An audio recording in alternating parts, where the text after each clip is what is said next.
peux me parler de l'occitan? Alors moi, je fais partie de la génération sacrifiée par rapport à l'occitan. Mes grands-parents maternels, eux, parlaient occitan. Et je les entends hein, avec des expressions. Et moi, j'ai été élevée dans un village où on avait l'occitan qui était mêlé à notre français. Et c'était quelque chose de courant. Hein. Et quand je suis arrivée à la fac, enfin, un peu avant, puisque j'ai fait ma première, ma terminale à Montpellier.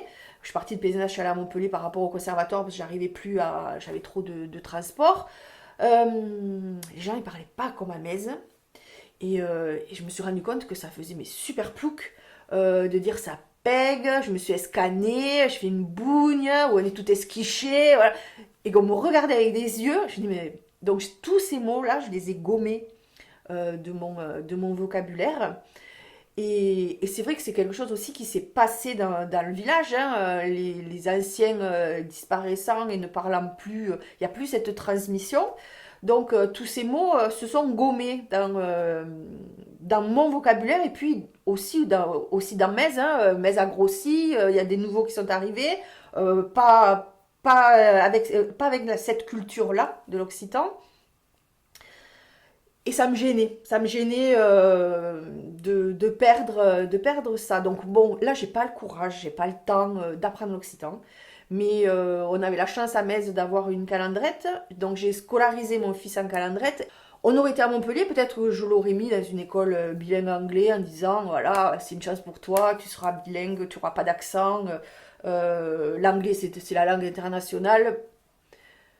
Mais il m'aurait peut-être manqué quelque chose. Et donc, je suis très contente d'avoir scolarisé mon fils en calandrette. Donc, il a fait ça de la maternelle au CM2 à Metz.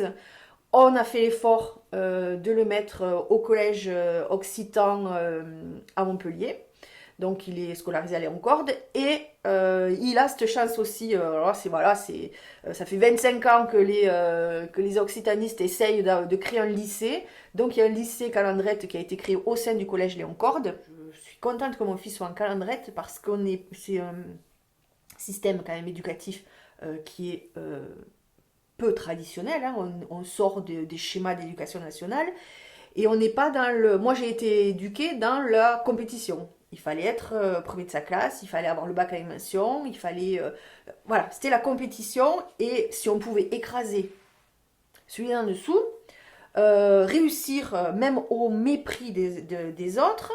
Et puis c'est ce qu'on retrouve aussi dans les entreprises.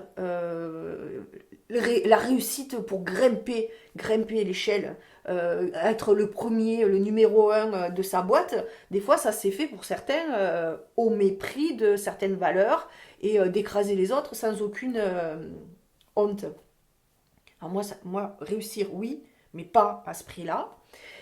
Et en calendrette, ce qu'on apprend aux enfants, c'est la coopération et le collaboratif. Et on se rend compte maintenant que des entreprises qui gagnent et les entreprises qui survivent au conflit ou à la situation, à la pandémie, ce sont celles qui sont pas ce sont pas celles qui étaient sur le marché concurrentiel ou qui avaient ce système c'était de s'adapter, de savoir s'adapter. Ben ouais, tu travaillais dans un bureau, ben tu vas travailler chez toi, tu vas continuer et en permanence de s'adapter à un peu tout. Et c'est ce que et la collaboration avec l'autre. Et je trouve que ça, c'est hyper important et c'est ce que je trouve très chouette dans le système calendrette. Et je trouve que on a aussi il faut, en tant que gens du pays, qu'on cultive nos traditions et notre culture locale.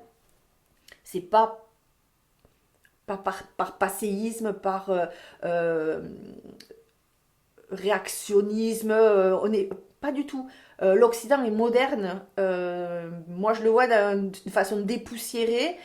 Et je suis très contente là de la loi qui est passée, la loi Molac, hein, qui va donner plus de moyens pour les langues qu'on appelle régionales et minoritaires. Je pense que c'est pas, au niveau de l'Occitan, c'est pas une langue morte, comme dit mon fils pour m'embêter. On n'est pas dans la culture minoritaire, on est dans ceux qui a fondé l'Occitanie, hein, au sens large, hein, qui va au-delà des frontières de notre région administrative. Et puis, il y a quand même un prix Nobel, il y a Mistral, hein, Frédéric Mistral, qui avait quand même eu un prix Nobel de littérature dans la langue occitane. Et maintenant, je me refais un plaisir de remettre dans mon français mes mots occitans. Et quand je vois les gens qui me regardent avec des yeux comme ça, ben, je suis très contente. Et je leur explique et je leur dis, ben, vous voyez, c'est une richesse.